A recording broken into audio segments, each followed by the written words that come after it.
All right. So, do you buy anything from your local shops?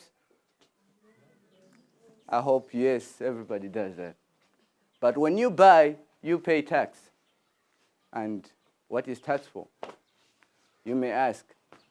Tax for constructing roads, tax for constructing hospitals, tax for constructing schools, even for public services.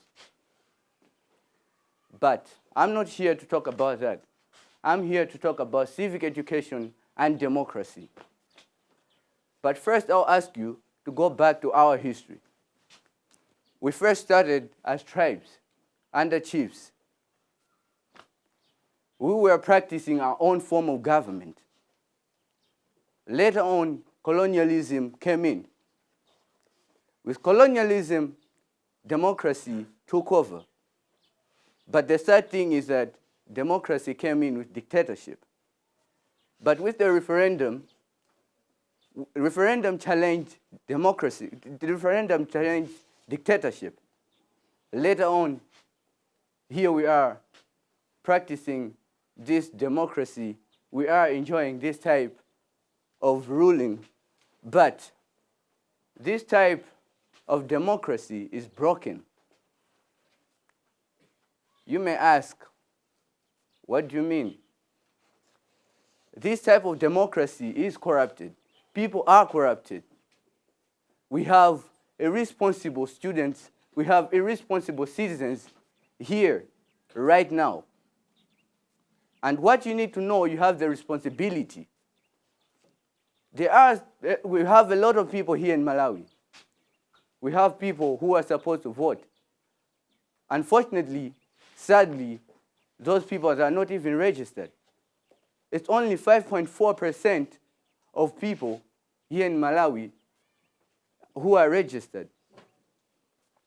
And we are supposed to choose the right leaders.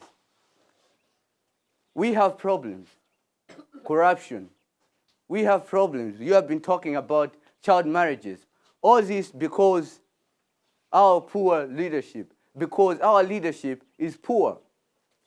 And the power is in your hands to choose the right leaders.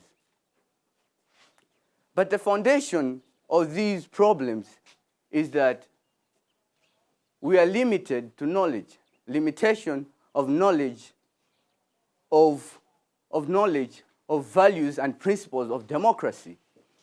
Related to that is that we lack dissemination of information which we are supposed to have to achieve necessary and accountable and transparent system of government. However, we can be talking about all these problems, but there is a solution. And what is this solution? Civic education. You need to go out, teach people our democracy. You need to go out, teach people about democracy. You need to go out and teach people about their rights. Remember, civic education is the solution to all these problems which you are talking about here. Thank you.